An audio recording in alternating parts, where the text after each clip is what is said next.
IB Nation Sports Talk up and rolling on this Thursday. It is the weather is a changing outside. Hope you're having a good Halloween. If you're out there tricking and treating and whatever else. Salty said that trick-or-treaters are getting shots of whiskey this year. And he was wondering if we were doing some shots of whiskey. You doing shots of whiskey over in Cleveland there, Jess? No shots of whiskey for me today. No shots. Well, no luck, I guess. Joe in the house.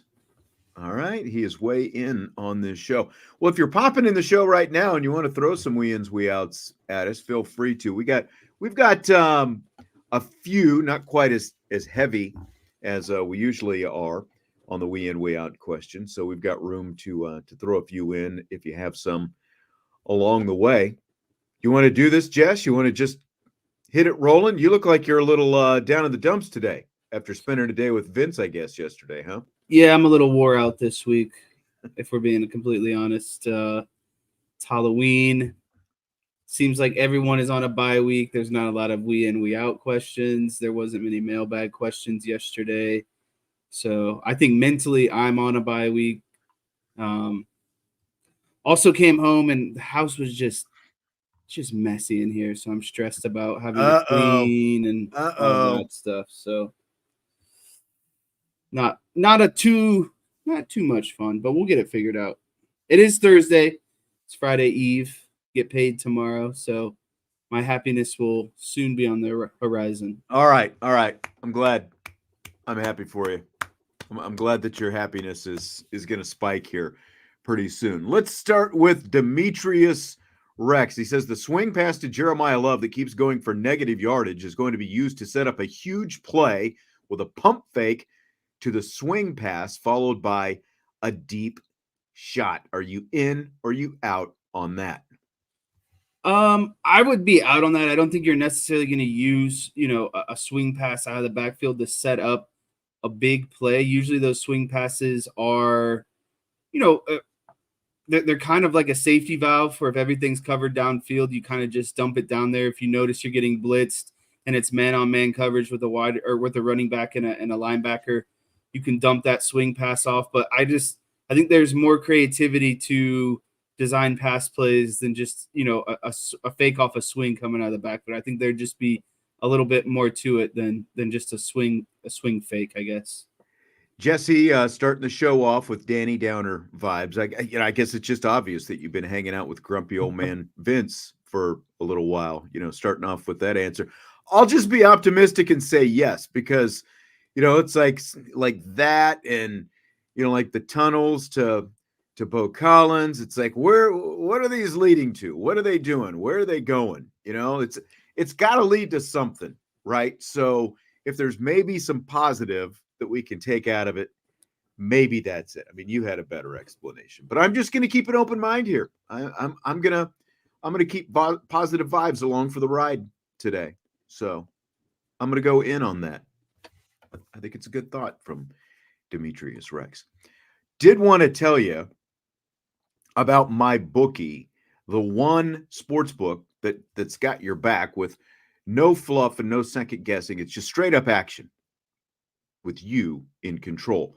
At MyBookie, it's never been about guessing. It's about giving you the edge. So every bet you place comes with confidence and a plan. If you know football and you love to win, then MyBookie was just flat out made for you.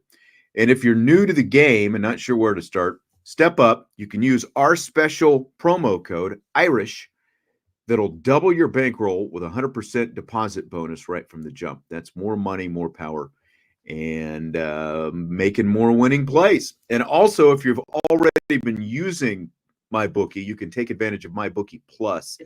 It's the new loyalty rewards program where you can earn extra cash just for doing what you do. So it's more plays, more wins, more cash in your account and no strings attached. So you can bet anything, anytime, from anywhere with MyBookie, the sportsbook that gives you control and the rewards for every moment of play.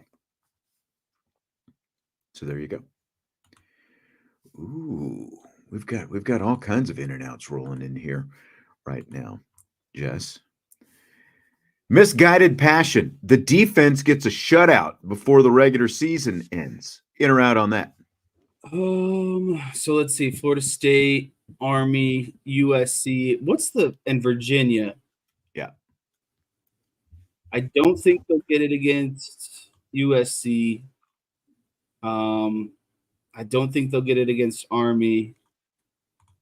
I would have to say, I'm just going to say no. I think shutouts are ultimately hard, and I think some of the shutoutable opponents are kind of gone off the schedule at this point. Maybe the shutoutable opponents. Correct. All right. Maybe like Florida State, but I definitely don't see USC or Army.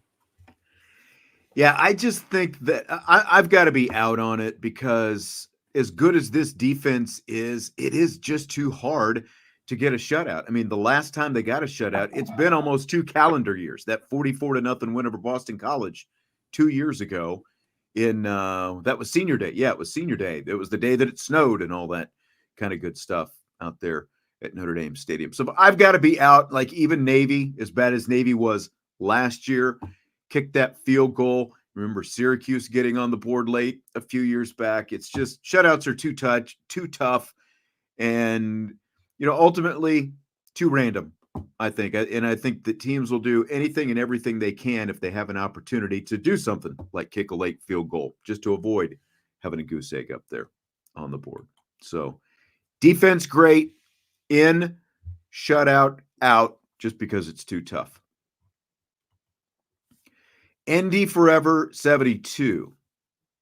Get this scrolled here on the page right. The defense continues to play at the high level it is now, the remainder of the year, and all the injuries they've accumulated do not end up costing them in one of these last games. In or out on that?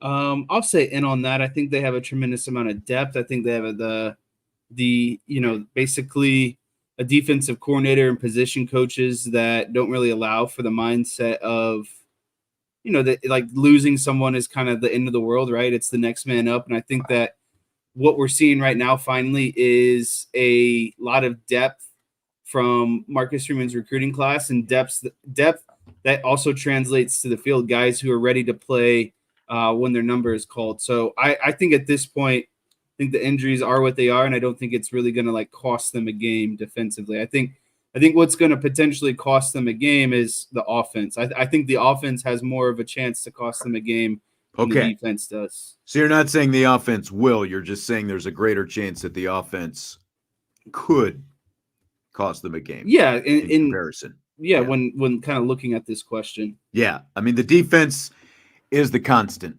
right? Like it is an elite defense. We've got something, some interesting numbers from a defensive perspective that we're going to lead off rapid fire with in a little bit as well. But I completely agree. Like if anything, not that you wanted any of the injuries, obviously, but like the young talent just keeps showing up, and that is playing so well. And especially when you look at what's left, and you just rattled off the 4 opponents. I think we all know the 4 opponents. I don't think that it's going to let up at all. And if anything, it's, like when it comes to college football playoff, that's going to be, to me, the big differentiator is this defense that they've got.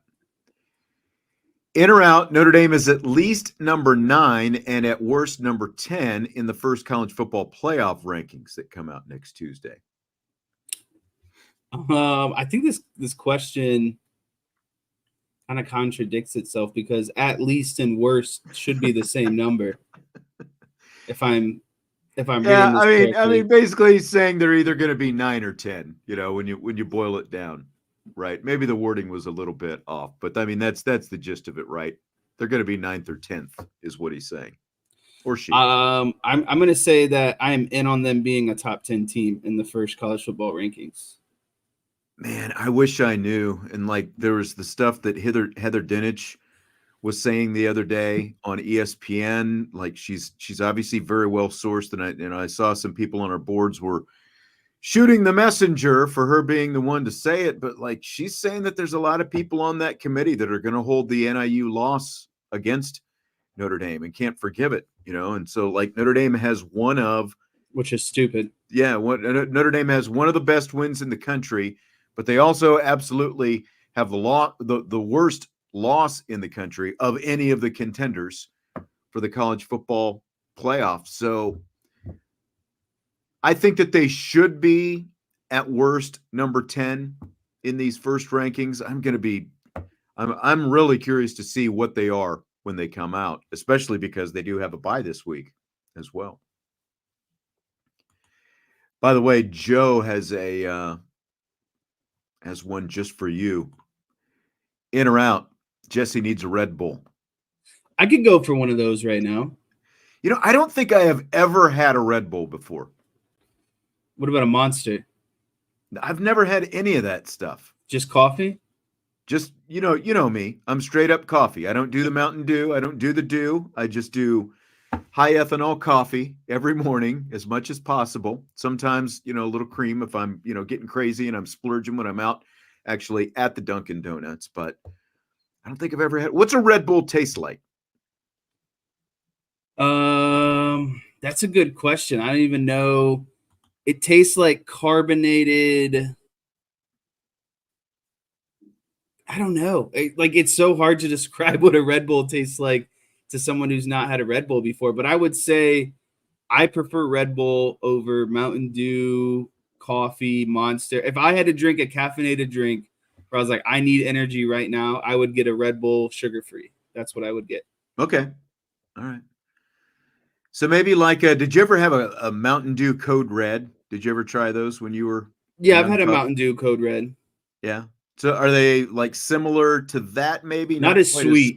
Okay. Not as sweet and sugary, in my opinion. Okay.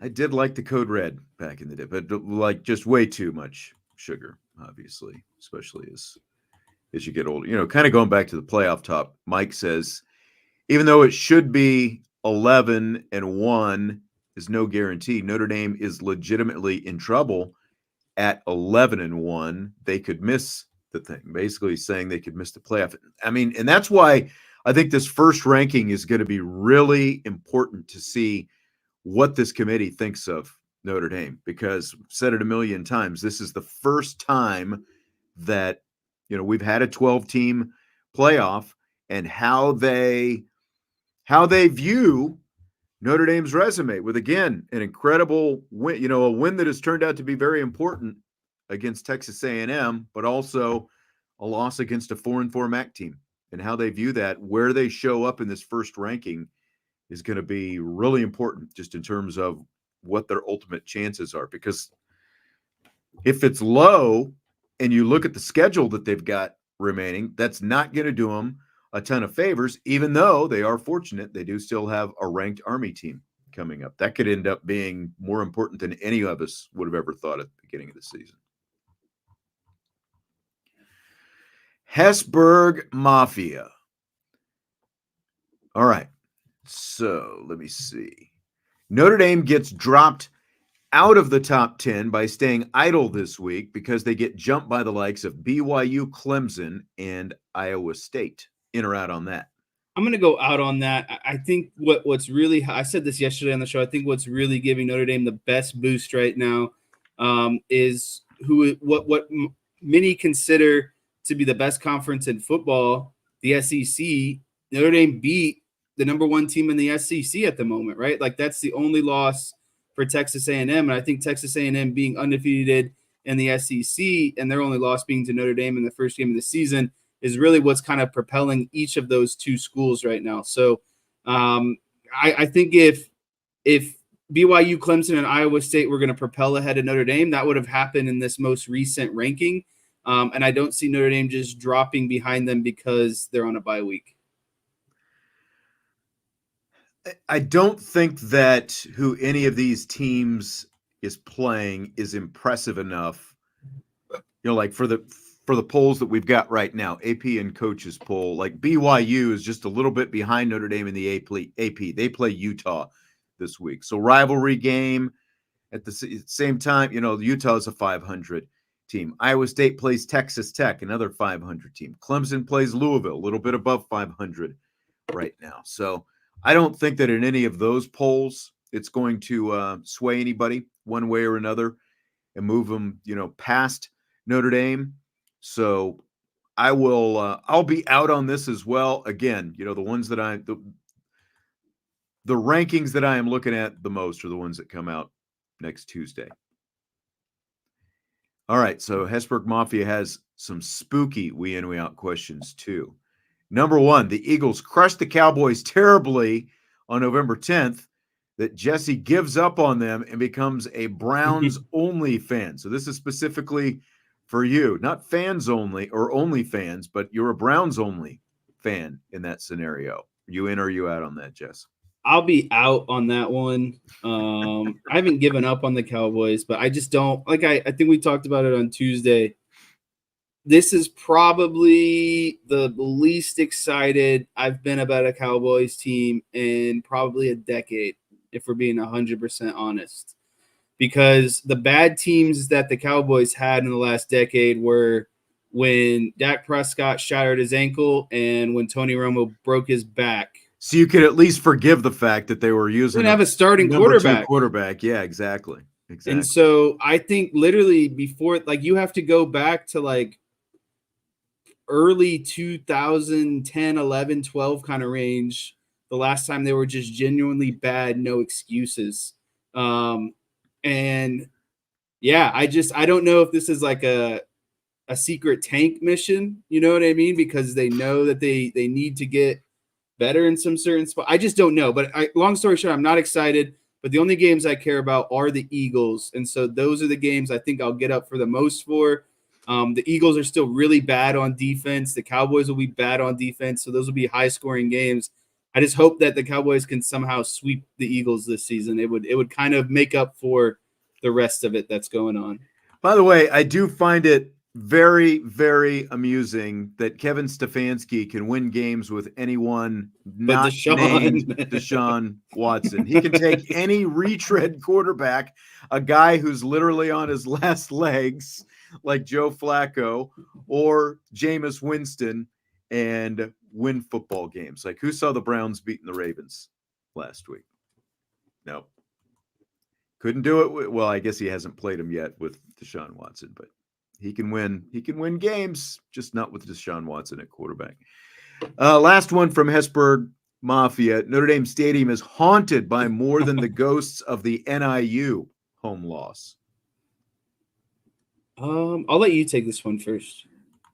I wasn't really sure exactly, like what this means. Like, is he saying that, like Notre Dame is going to lose to either Florida State or Virginia or look really bad against one of those two teams? That's kind of what I read into it. So I'm going to go out. I feel like this team has found a new level of focus. I think that they're locked in right now. I think this bye week, whether or not it's good that you have a second bye week this close to the first one, I don't know. But I think that they'll, continue to just get a little bit healthier and a little bit more confident, and things will be good these last two home games. So I'm going to be out on that one.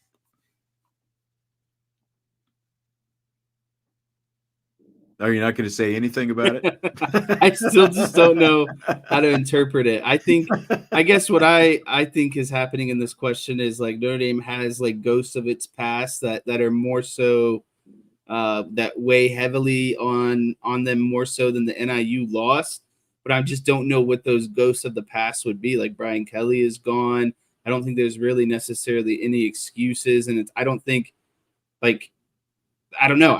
That's what I still have a hard time kind of even rationaling what this question is, but I would be out because I do think that Notre Dame has specifically moved on from the NIU loss. And I do think that we are in really this new kind of era of football led by Marcus Freeman. And I know that he hasn't been 100% we didn't want him to lose that NIU game because of, that was the biggest kind of question mark going into the season. Can he win the games that he's absolutely supposed to? But I just think that this team has kind of found their lane and has sort of the tunnel vision and is doing a good job of kind of blocking the outside noise. See, you did a good job. You turned it around. You came up with your own interpretation there. That was good. Like if only you could have written that well when it was time to write essays in school.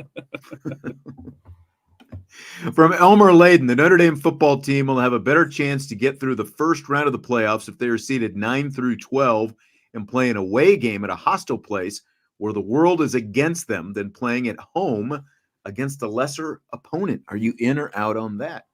I'd have to be out on that. I think that when it comes to, big time games, you want to be at home. You don't want that environment to kind of, be the deciding factor ultimately, right? Like that's in big games, you usually, where teams are kind of neck and neck, the home team gets the slight advantage because they're the home team. And, outside of a couple losses here and there, I do really feel like Notre Dame is still a really good team at home. And then the other thing is they could be playing a team, that's not used to kind of the South Bend weather as well.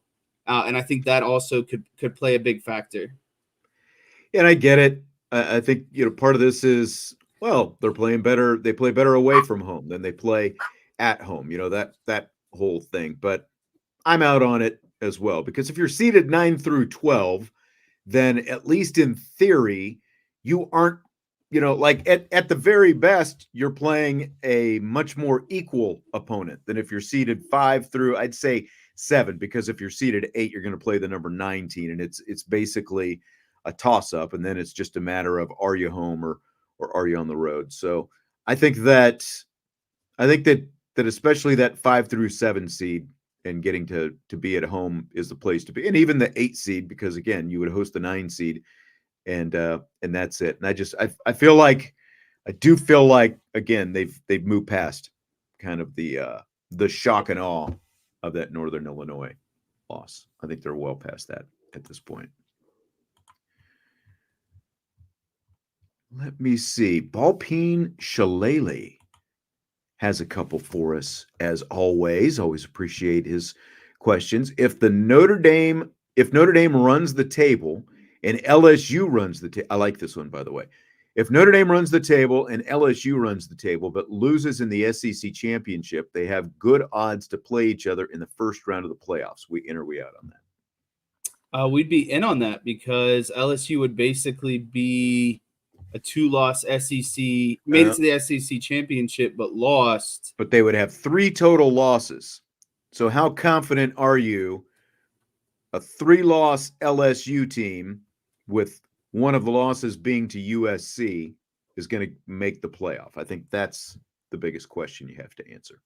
Yeah, but I do think the SEC will get the most slots, and I think making the SEC championship would be held higher than that USC loss. So, I think that in this scenario, there would be a good chance that Notre Dame could match up with LSU in the first round. So I'd have to be in on that.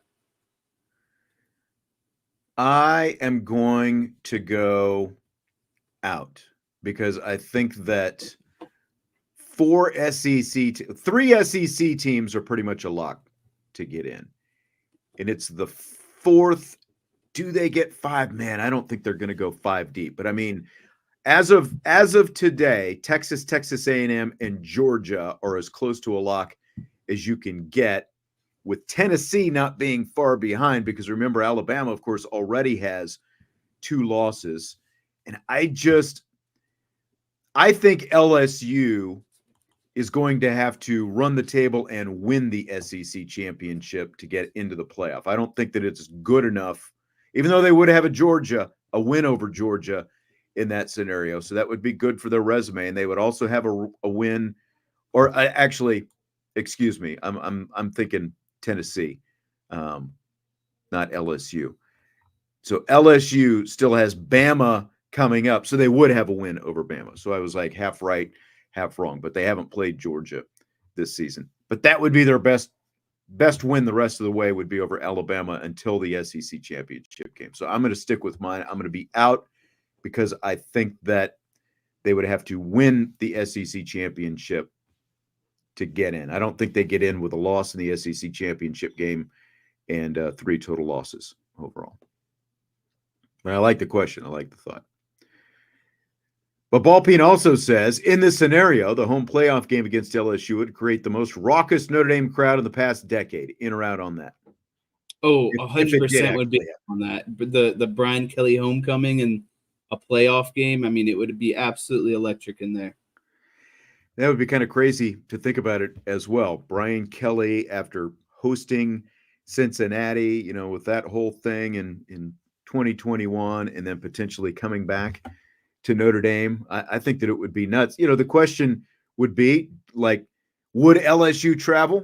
Would LSU come up? Would there be a lot of LSU fans coming up here north for a playoff game?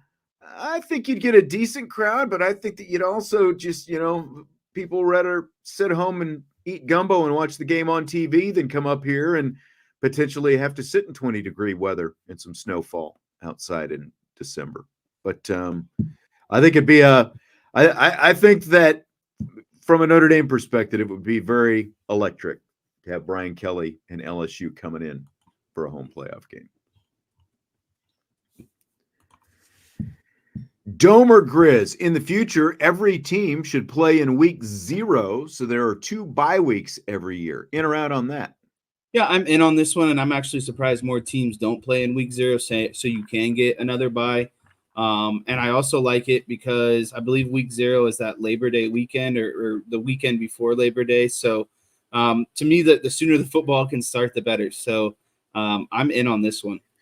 I'm in, and I think that there is a good chance that they're going to just move up the schedule here in the near future because of the college football playoff and, you know, everything that comes at the end of the season, so that they could potentially, like, if you can move week 1 up to what week 0 is right now, a couple of different things happen. You know, one is you get an extra week for college football. Instead of just Labor Day weekend with no NFL, you would have 2 full weekends of college football at the front of the schedule before the NFL starts. So that really allows, I think, college football to get some momentum. That would be good for them. And then 2, as I was saying, because of the playoff now and the conference championship games and all that stuff, you could essentially end the regular season 1 week earlier, play your conference championship games 1 week earlier, and have a little bit more downtime before the playoff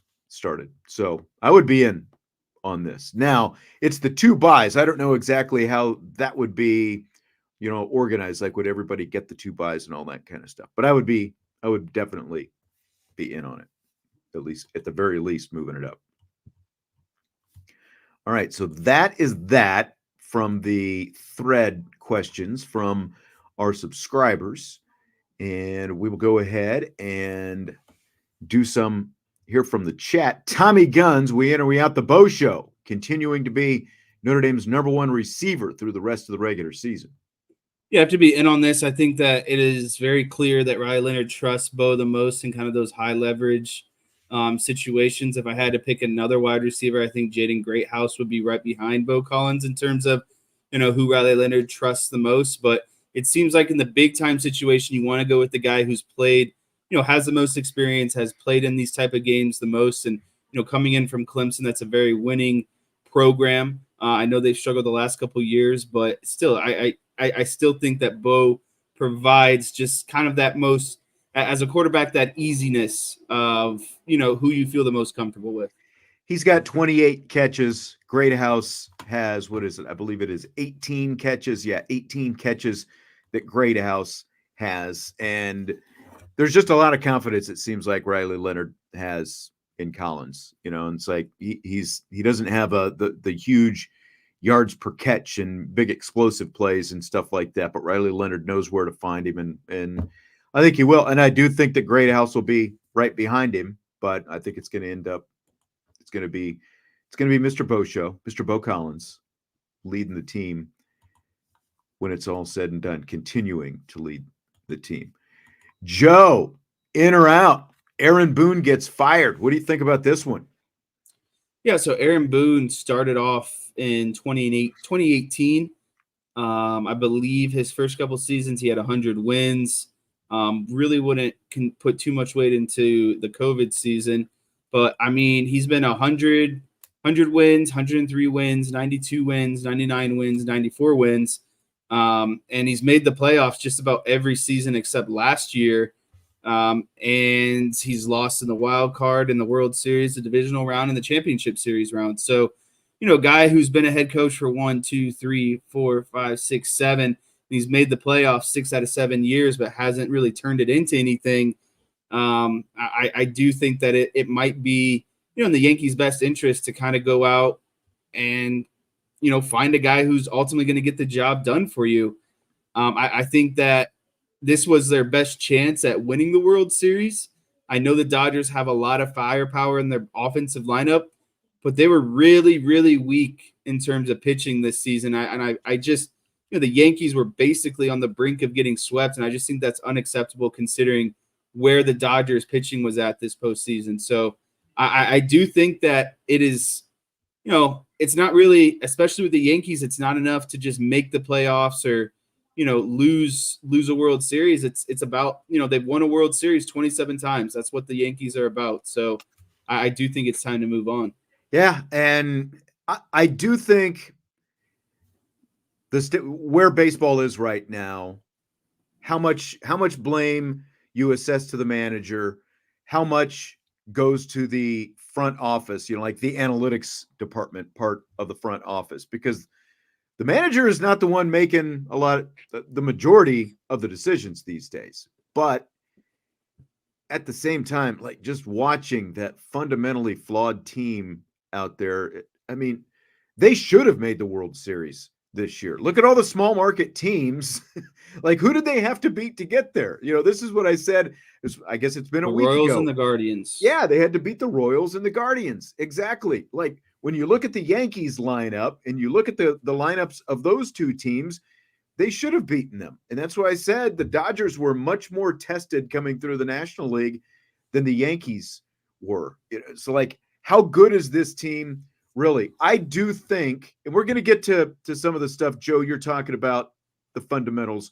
We're going to get to that in rapid fire because it's actually a specific question I have in rapid fire. So I'm going to save that a little bit rather than emptying the gun right here. I toyed with this question, though, Joe, just the question that you asked, should Boone get fired? I think that it's probably time for a change of voice. And if it is not the manager, it needs to be the general manager. But the general manager, Brian Cash, it seems to have one of the most safe and secure jobs in all of sports other than Jerry Jones, because he actually has someone that unlike Jerry Jones, he has someone he reports to, and he's been there for like 30 years almost at this point. So ownership is obviously, very,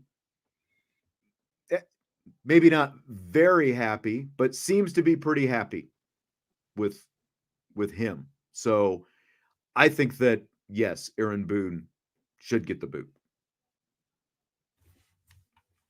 I think the biggest thing that Aaron Boone has ever had going for him is, one, he played for the Yankees. He was a Yankee hero. 2, he's open to analytics. And 3, he has always shown the players that that he's had their back. And I think that that's kind of gone He's a very long way. Guy. Yeah. Yeah. I mean, and that's what I'm saying. I'm not saying he's a bad guy by any point, but it's New York. It's the Yankees. It's like the organization in New York.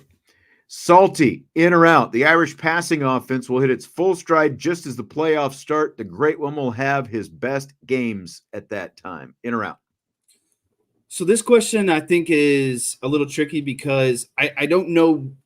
What do you define as the Irish passing offense hitting its full stride? I think that they've kind of come into full stride as of recently and being a complementary piece to the running attack that they have, right? Like, I don't know if people expect the passing attack to overtake the rushing attack or be something that's like the dominant force on this offense, but I just don't think that's how this offense is built, and I don't think that that's, how they're going to become this well-oiled machine. I said it, I think, yesterday with Vince. this Notre Dame team can mirror so much of what Michigan did to win the national championship last year. Really strong defense, a really strong running back room. You know, Michigan had two really good running backs between Edwards and Blake Corum. And Michigan had a quarterback who I think a lot of people thought did just enough to kind of, you know, get them a big third down or be a guy who maybe a quote unquote game manager, right? A guy who necessarily didn't do a lot to kind of overwhelm you in the pass game, but he didn't turn the ball over. He completed big passes when he needed to. And that's really how I see the Notre Dame passing game kind of moving forward is I don't think they need to be this team that comes out on first down and rips 15, 20-yard passes. I think they need to be able to consistently run the ball, control the clock, allow their defense, you know, time to rest and do their thing as well. But you will need big passing, you know, here and there. And I think Notre Dame has grown into that role with Riley Leonard is they know how to convert passes when they need to. And to me, that is full stride. So long story short, I have to be out on this because I'm not buying what full stride means in this question. What Salty clarified, full implementation of the playbook. And I will be in on that. You know, I understand your argument, but I am going in just because I think it will continue to be a much more efficient passing game. And, you know, maybe, you know, like full implementation of the playbook. I guess I would be out on that because they've already said basically they're not going to go all in on Mike Denbrock's playbook. You know, they're still going to go with what best suits Riley Leonard and his comfort level. And I'm completely fine with that because I think that the offense that we have started to see over these last 3 weeks or 4 weeks or however long I guess it's been a little bit longer than that. Like you guys had the question yesterday, Leonard is the fourth highest graded quarterback in the nation since week 3. You know, like the whole Heisman candidate thing, I think that was a little bit far, you know, that you talked about yesterday. That's not happening. He's not even close to that echelon. But in terms of playing winning football on the offensive side of the ball, and you flip it and you talk about complementary football with the defense that Notre Dame has, I think that, you know, again, if we're going what Salty says, full implementation of the playbook, I've got to be out on that because I don't think they're ever going to get there. But I do think in terms of the efficiency of the passing game and how it can actually help them and not necessarily give some people the feeling that they're winning in spite of, you know, whatever they think is a more efficient passing game. That's kind of where I would be. Let me put it like this. I think the special teams is further away from full form than the offense is from full form. Really? I'm more worried about. I think the special teams outside of the kicker being injured is doing, you know, and some still questionable stuff with the punter. I think the special teams is looking pretty good right now. Yeah, I mean, they've cleaned some stuff up, but I'm saying in a big game, I'm more worried about the special teams dropping the ball than I am the offense dropping the ball. Having a muffed punt or, you know what I mean, something like punter hits a bad punt and it sets up a good team with good field position instead of, you know, pinning them back inside their own 20 type situation. That's I guess, again, I'm just trying to kind of relate my confidence levels, and I think the offense is closer to full stride than the special teams is. Yeah. Going back to the Boone conversation, the Aaron Boone conversation we were just having, Joe says, would Boone be the Yankees manager if he never hit that walk-off home run in Game 7? Of course, he's talking about the 2003 ALCS. Absolutely not. And then he goes back and says Girardi was fired for much less. Joe Girardi was essentially fired, even though, you know, Joe he didn't want to buy the analytics, right? That's exactly it. And that's the biggest difference between the two, you know, and like the personality that Aaron Boone has and the analytics buy-in. You know, remember, he was in the ESPN booth there for a few years, and he came out of the booth and right into the dugout as the Yankees manager. I mean, the analytics buy-in, obviously the connection to the Yankees is what got him there. Joe Girardi was just too old school. And I mean, look what happened in Philly when they got rid of Joe Girardi. They became a playoff, you know. Joe Papiti, I mean, you're a Phillies fan, I believe. Like you saw it firsthand. Like they got rid of Girardi, and look how quickly they became a playoff team after the fact. And they've been pretty darn good ever since then. Girardi was fired for being grumpy. I don't doubt that either. He and Vince could hang, is what I'm saying.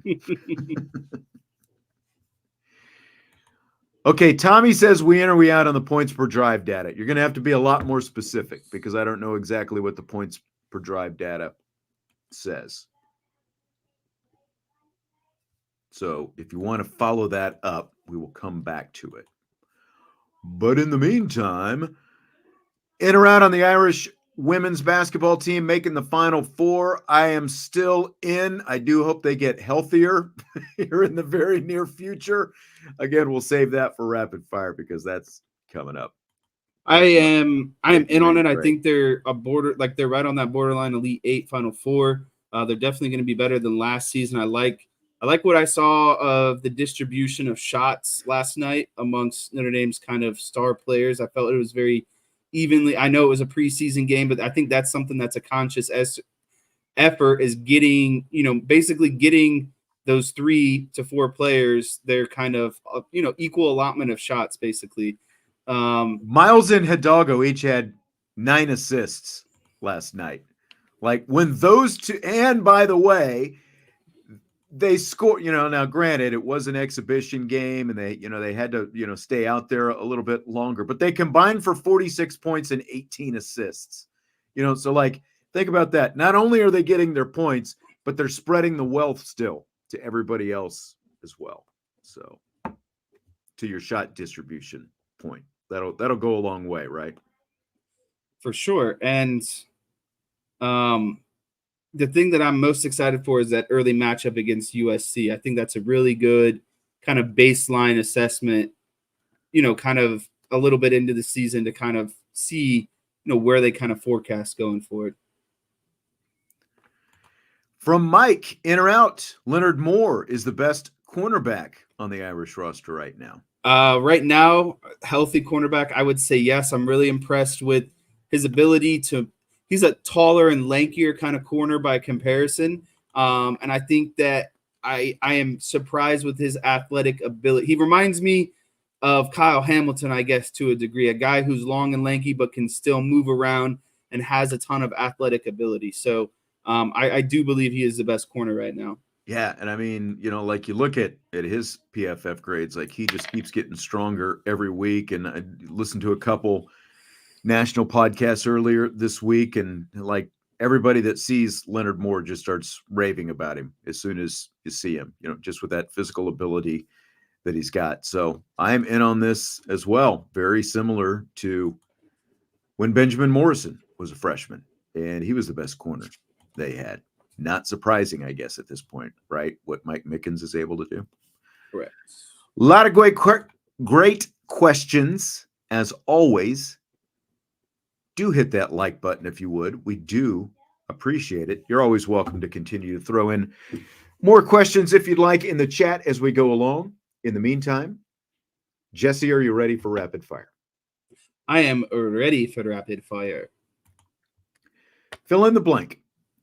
Defensive stop rate is a basic measurement of success. It's the percentage of a defense's drives that ends in either punts, turnovers, or a turnover on downs. And it's blank that Notre Dame has the number 3 defensive stop rate in the nation. To me, it's highly impressive that Notre Dame has the number 3 stop rate in the nation because when you talk about, the success of a good defense is limiting the points and getting the ball back to your offense as many times as possible, whether that's punts, whether that's turnovers, or, a fourth down stop or a blocked field goal, whatever it might be, getting the ball back for your offense because you're stopping them on defense.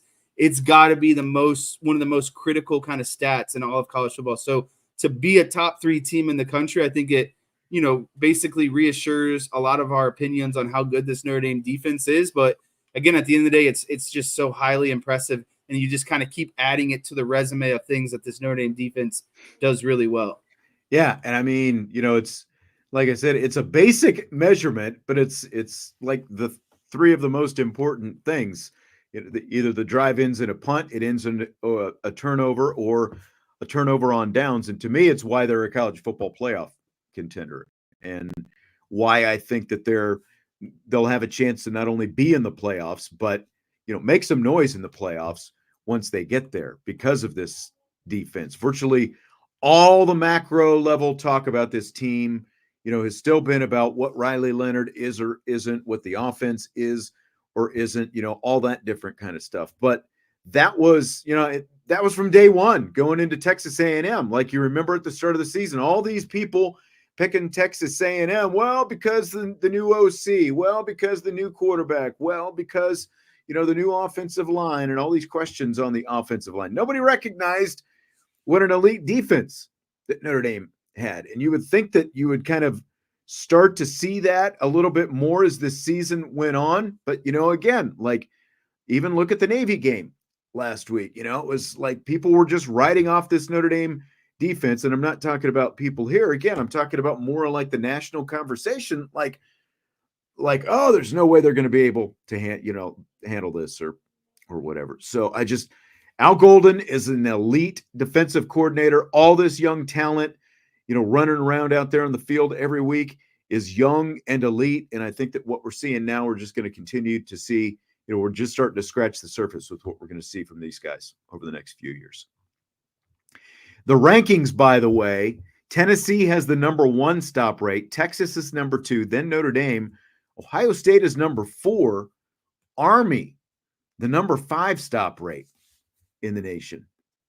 Does that scare you, like, for that Army game any more than maybe you were before? I think it has me rethinking a couple things, but you got to also realize, a lot of what I believed in Navy's success, centered around kind of who they played so far. I think that Army kind of falls in that same category as what explosive offenses have they truly gone up against. And I don't think they've faced nearly as good of an offense as what Notre Dame's going to bring to the table. Very interesting that of Notre Dame's opponents, Northern Illinois at number 25 has the best defensive stop rate. Miami, Ohio is at number 30. Now, I do think that there are some similarities there, like with Army, in terms of who those teams are playing for the majority of the season. Texas A&M, though, number 33 on the list, is next. So Purdue and Stanford, 128 and 119 respectively. Florida State's defensive stop rate, 107. Virginia is 101. Not a whole lot to fear from the Cavs, from the Who's, or the Seminoles in terms of their defense. So Jaylen Sneed led the Irish with 9 tackles against Navy, and it was the highest graded game of his career, according to PFF. Do you buy or sell it as a jump start for Sneed down the stretch of this season? Yeah, I'd have to buy it as a jump start for Sneed the rest of the season. Listen, this is a guy who consistently, I think the biggest thing that holds him up is his mental confidence. And a good conversation last night between, or maybe it was 2 nights ago, I can't quite remember, between Joe Davis and John Smoltz during the World Series was just talking about. Oh, there was a good conversation in that broadcast? Okay. There was a good conversation about, what good a confidence does for a hitter, right? Like, when you have confidence as a hitter and you're hitting the ball, you're seeing the ball, there's like nothing that can really stop you, right? Because like Freddie Freeman. Yeah. Exactly. And that's who they were talking about. It's just mentally you feel like you can hit anything, right? And I think that Sneed has finally hit that point where he's seen kind of that success. He's nibbling on that success. And I think that's only going to help his confidence down the road and just allow him to play a lot more free and natural. So I do believe this is kind of what he needed in terms of a kickstart in terms of his own mental confidence of just seeing himself go through and play really assignment sound football in the triple option and make a lot of plays. Because if you can make tackles against the triple option against assignment, then you should be able to just flow around in the rest of these games and make a lot of tackles. See, that's where that's my disconnect, I think. As much as I'd like it to be a kickstart for him, I'm selling it because I think that that it's much more to do about the specific offense that he's facing in Navy than anything. He had 25 snaps in that game. They're the most since he played 25 against Purdue. That's been almost 2 months ago now at this point. And it's his highest graded PFF game of the season. I mean, he opened up, he played 31 snaps against A&M, he played 41 against NIU, and then it dipped off dramatically into the teens before Navy, and I just feel like I feel like he can go out there and have a really good game against Army, because you're talking option once again and do those things. And to me, it just like it reduces the thinking. If he's locked in, like he just knows what is supposed to be, and he's able to do that. I think that that is a strength for him right now. But I can't go to like full blown, he's going to take off from here as a result. Brian NY says Smoltz was talking to himself, and we're going to get to Smoltz in a little bit as well. I think Smoltz laughs on the inside is where Smoltz laughs. So fill in the blank. Notre Dame women's basketball finishing last night's exhibition win over Davenport with just 6 available players. I just realized I did not complete the the actual sentence here. Finishing the game with 6 available players was blank. Was very season-like to me. This is a group that is going to largely play the entire season and be the starters for Notre Dame. And I told you, we talked about women's basketball, I think earlier this week or late last week, I don't mind them consistently playing their starters, running up and getting a lot of points, because they have a ton of they've had a lot of injuries in the past. They still have some lingering injuries moving forward. So that's why they had 6 players available last night. Yeah, but I don't have anything wrong with getting that group acclimated as quickly as possible and just letting them run, essentially, right? Like, to me, it's just a glorified, scrimmage at practice, and they're constantly doing that, just about every day leading up to the season. So, I get it. They didn't have a ton of players available, and you don't want to risk maybe, one of those players going down.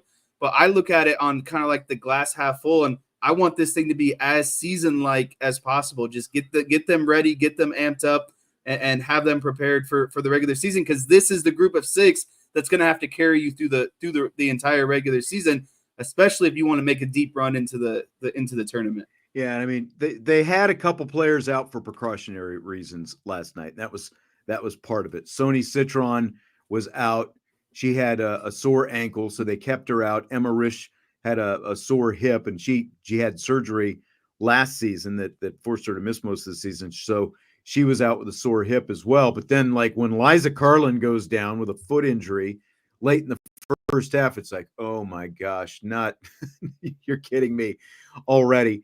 So some of it was because they kept a couple players out because it is an exhibition game, and why push it? But at the same time, it's like, this is how we finished last season when we were out in Albany, New York, with a shortage of players, so it was a little bit concerning from that perspective. But I mean, I think things are going to look very good, as long as that, knock on wood, health stays where it is. Jeff is I mean, maybe Jeff has had some whiskey shots and a couple of Red Bulls at this point. He's coming at you for correcting his English in his college football playoff question.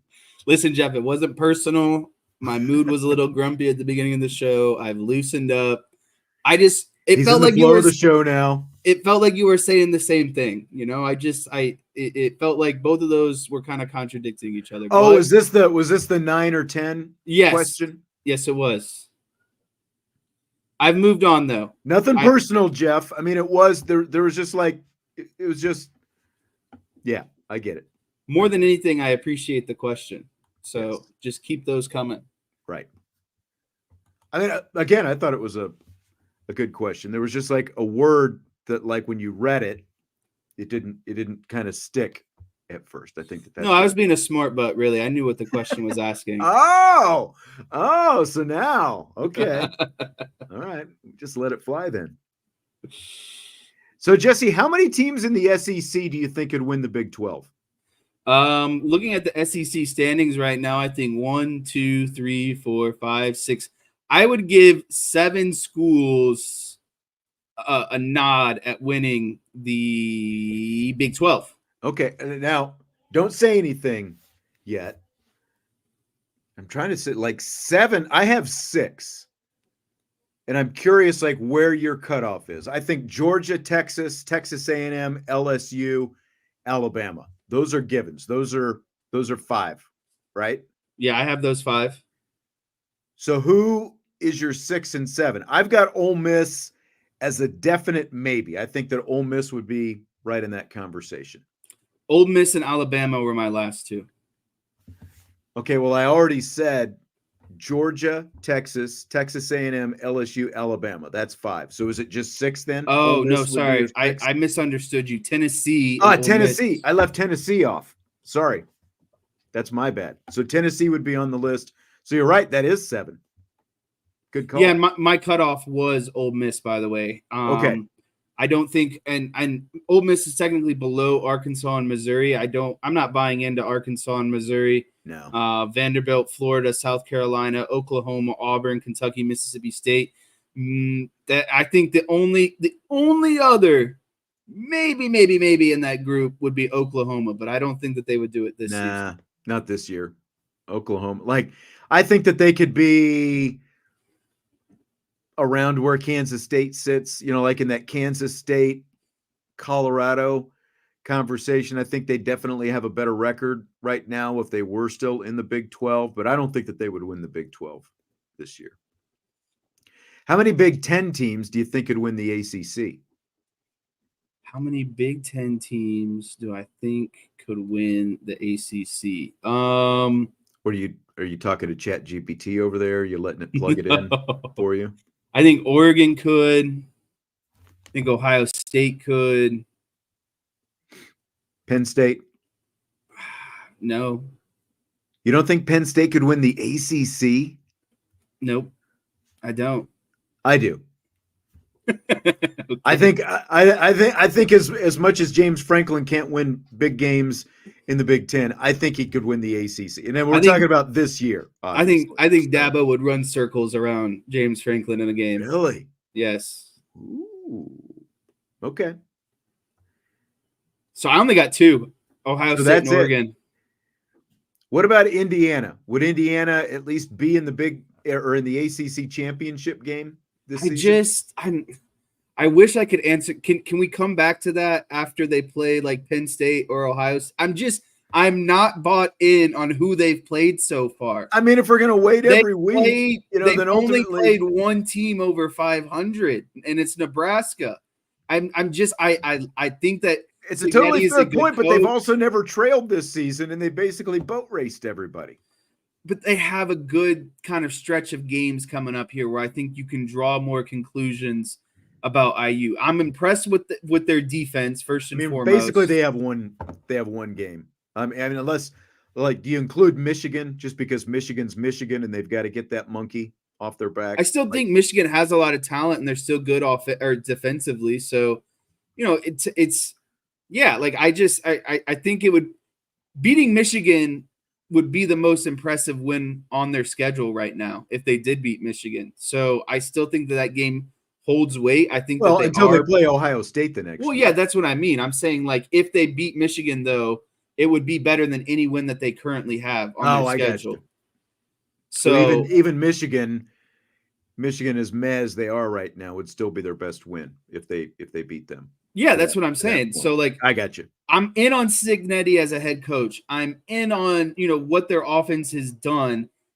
I'm in on how good their defense has looked for a Big Ten team, outside of Ohio State and Penn State.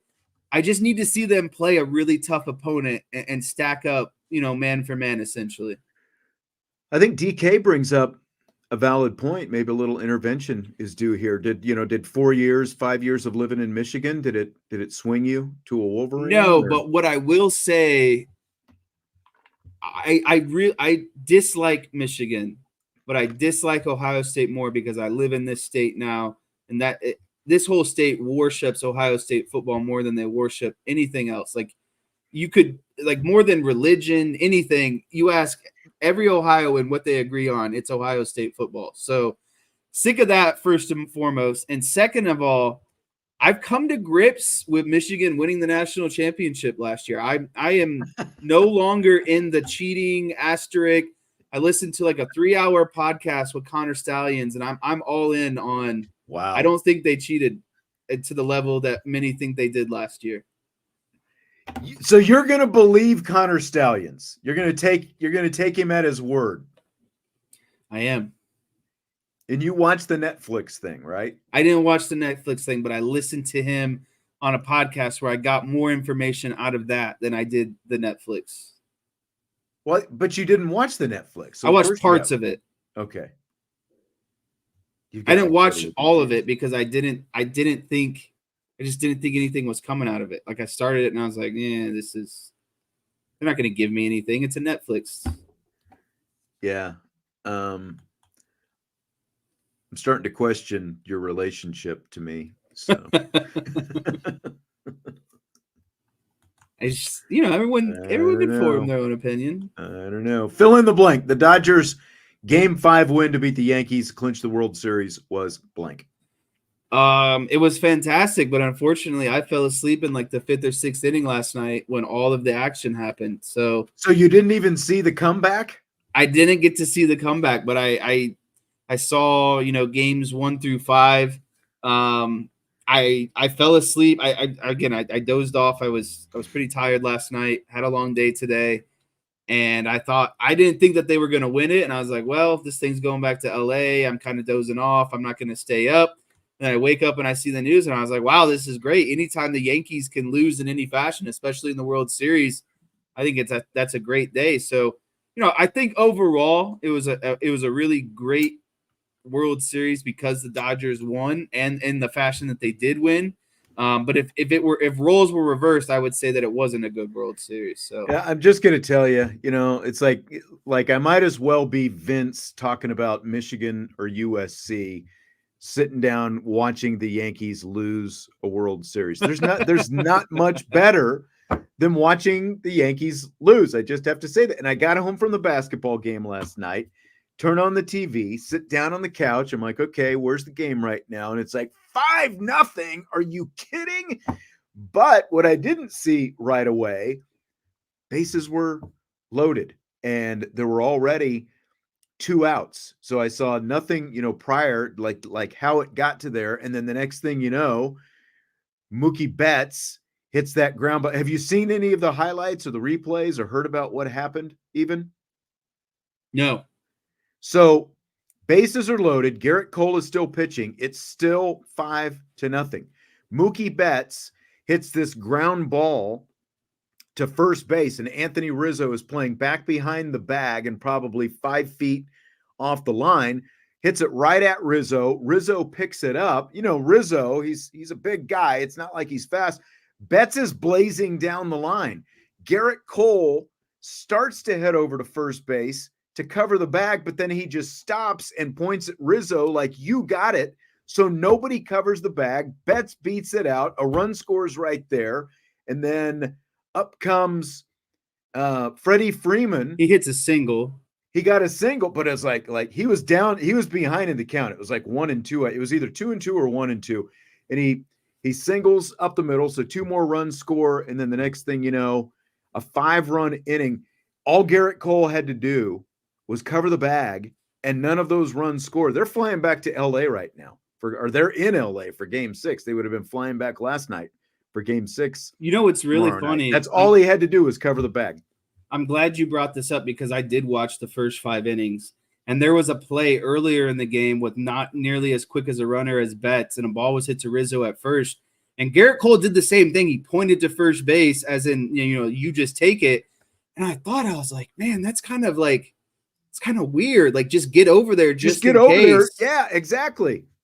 right? And then Don't take anything for granted. I thought it was kind of pompous of Cole just to point to the bag and be like, no, you got this one. So I'm glad that it came back to bite him in the butt later in the game, because literally when I saw that, I was like, that's just not good baseball. Like the baseball gods are not going to like that one. And of course it came back and got him. And like you, the cherry on top was LA getting to celebrate in New York inside their stadium. I love when the World Series or any big championship ends like that, where the other team gets to party in the other team's city, in the other team's stadium, because it just gotta suck, right? Like, it's in your own house. Like, imagine someone coming into your home and throwing a party and telling you you're not invited to that party. The whole stadium is so quiet except for the guys celebrating in the middle of your field. Just insane. Kind of like when we were at Game 7 of the NLCS in 2003. Remember that brutal ending? I do Chicago. remember it, sadly. So, are the Yankees' lack of fundamentals more on the manager or the organization? I believe it has to be on the manager, because it's the organization's job to find a talented pool of players. I believe it is on the coach to coach and play in a way. Basically, how you play is indicative of the coach, right? Like, the organization can bring together the pool of players, but I still think it's on the coach to get the players to play a certain way.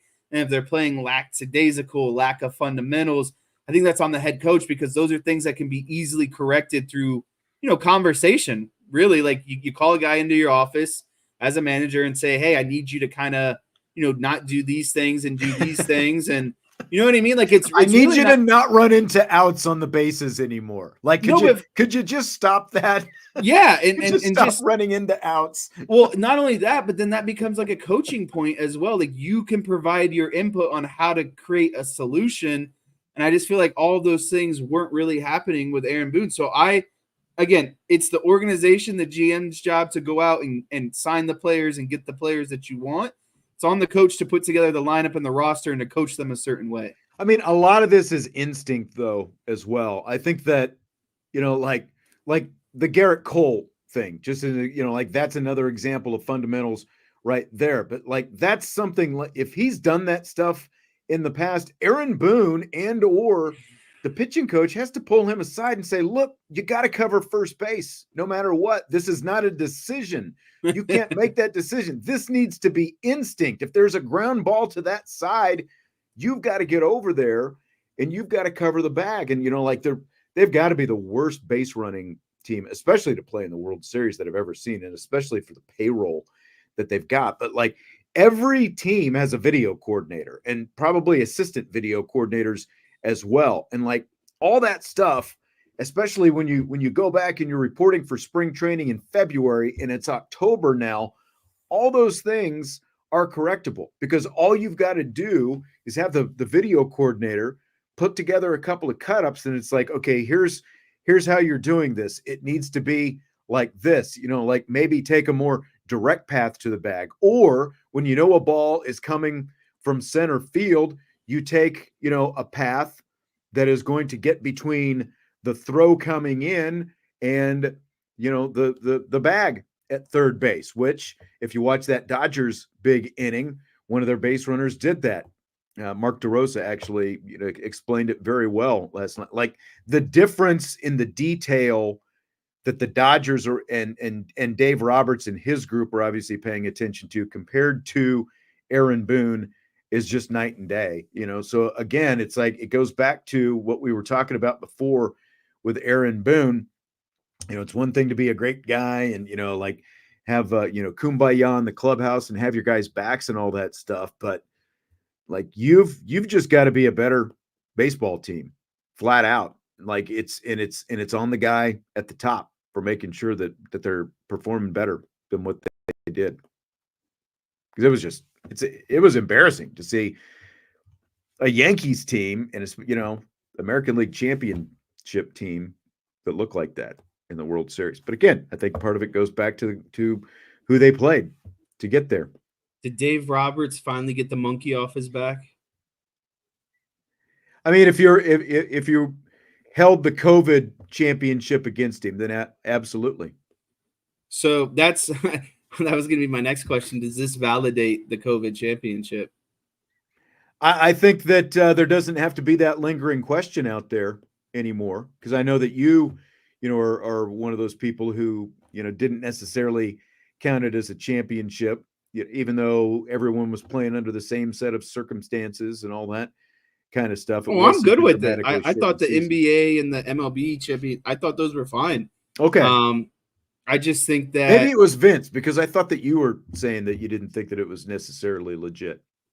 I just think that Dave Roberts got a kind of unfair amount of speculation around his kind of coaching abilities. I think it's hard to win no matter what, but I think he finally got over the hump. And I think this to me, this was his most impressive coaching because of the injuries that he went through this entire, their starting rotation. I don't think there was a guy from the opening day starting five to the World Series starting five that was the same. Maybe Flaherty was the only guy, I think Buehler was even hurt to start this season. So, I think a lot of people are saying, oh, well, with that lineup, how could you lose?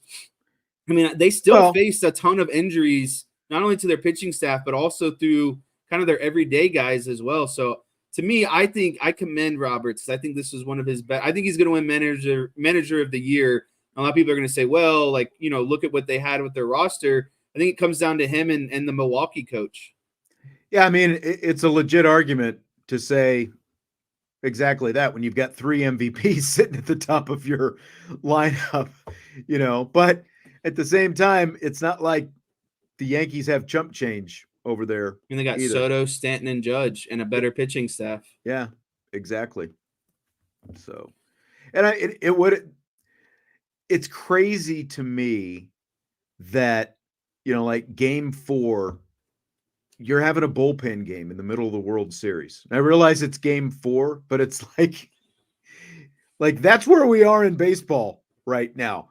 Like you talked about, they had to work around their pitching and all that kind of stuff, but a bullpen game in the middle of the World Series, and Roberts could have easily been second guessed as well for the fact that, it's a 2-run game and he's not rolling his best relievers out there in the 6th, 7th, I think it was around 6th, 7th inning, something like that. He's basically going with the B cast of relievers rather than going with the A relievers, because he didn't want to spend them. But I guess when you've got that kind of series lead, you can afford to do that as well. Kept abreast and it obviously paid off last night.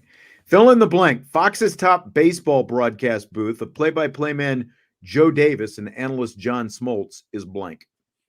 Is unfortunately rather boring. And I would say it's boring because of John Smoltz. I like Joe Davis. I think Joe Davis does a good job.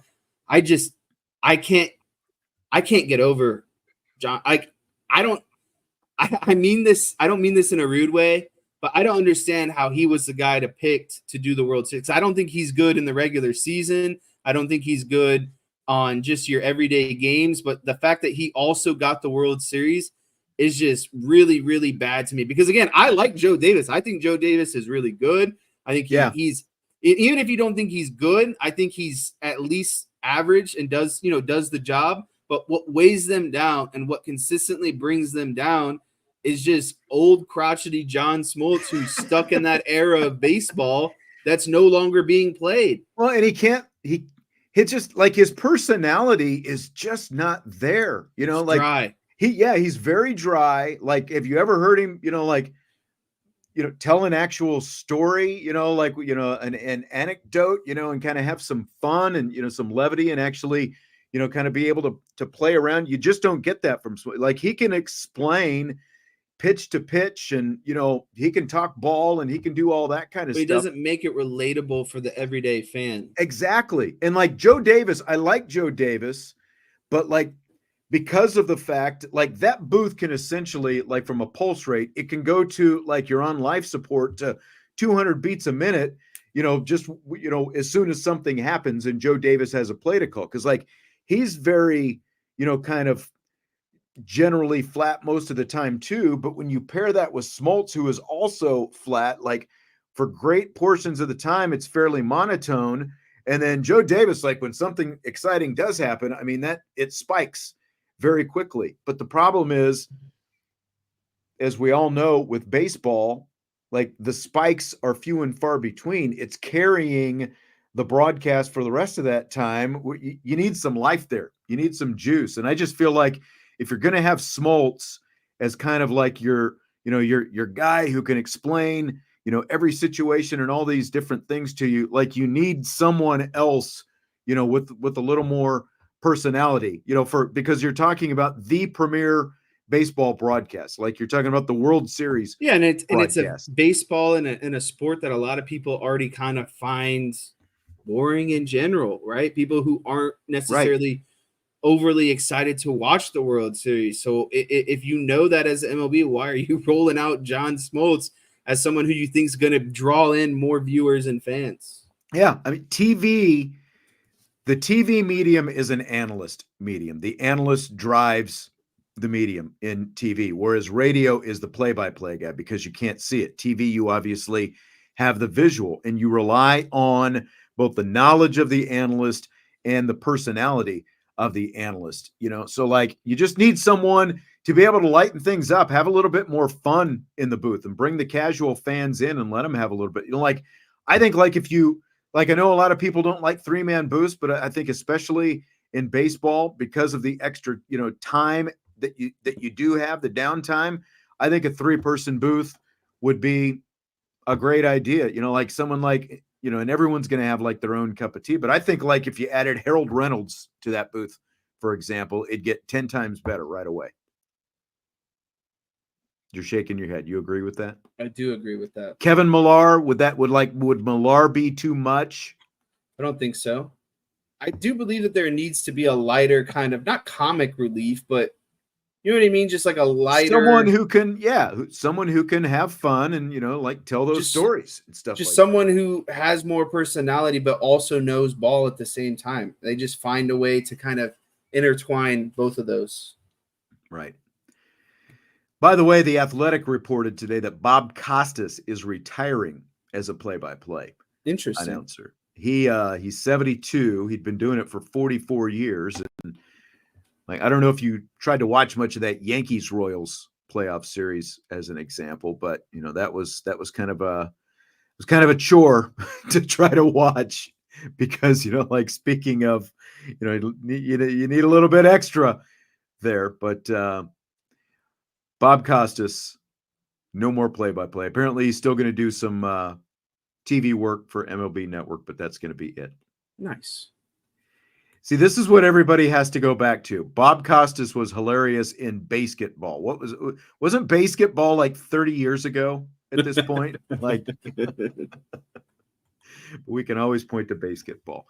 Fill in the blank. It's blank that ESPN is talking to Jason Kelce about the possibility of hosting his own late night talk show where he would interview athletes and celebrities. It's a fantastic idea. I listened to the New Heights podcast with him and his brother Travis. I think it's really, really, really funny.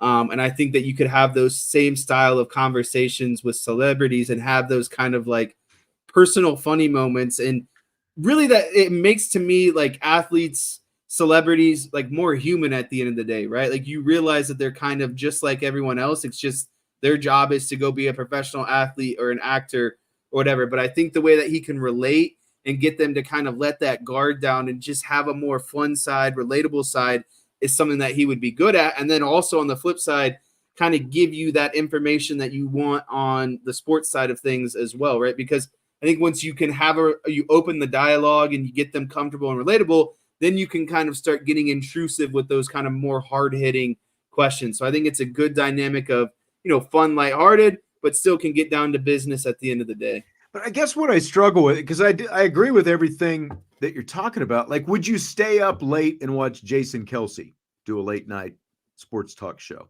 I think I would. It would be like a nice kind of lay in the bed, like get some laughs in, go, you know what I mean? It's not, I don't feel like I need to be super dialed in 24/7, I think. And that would be kind of the fun, relieving part of it is I know I don't have to take it serious. Yes, it just feels to me, like you said, he's doing the podcast with his brother, Travis. It just feels to me like this is a YouTube podcast thing. Like I realize that, TV is looking for TV content and ESPN is, lacking, like DK, like is ESPN just going the way of MTV? Well, I don't think so, because I think that there will actually be live sports on ESPN as long as they exist, unlike MTV, who do they even, actually show music videos anymore? Like, I don't even know where the channel is half the time, but it just feels like Travis Kelce could accomplish the same thing with a podcast rather than a traditional TV show, because there's a lot going on in late night, and it seems like those shows are kind of up and down. I don't even know how they're doing right now because of just internet and clips and everything else. But you're in for it. Okay. I am in for it. I think he's a funny guy. I think he's relatable. He's someone I'm interested in hearing from, and kind of, who, to me, it's like the thing I could relate it to the most is kind of like the Manning cast. I think guys who are on there kind of talking shop, and then they got these other celebrities on there and they get them to kind of indulge on why they care so much about whatever, usually football, why they find it so relevant or important. And then, as the fan or the consumer, you want to hear some of those, again, questions about, whatever that person has going on, or whatever kind of, again, hard-hitting drama that they've got going on, I guess, as well. So sure. Something I'd be interested in. All right. Sounds good. Well, that is going to do it for tonight. A lot of great questions that we had, both on the Champions Lounge as well as from the chat tonight. Appreciate you being here. Be sure you hit that like button before you go. Jesse, have a good weekend. Catch up on your sleep. It sounds like you need to. Well, I got an early morning again tomorrow. So okay. Well, Danny Downer returns. Hit the like button. Have a great weekend. We'll talk to you next week. Bye week number 2. Home stretch of the season coming. IB Nation Sports Talk.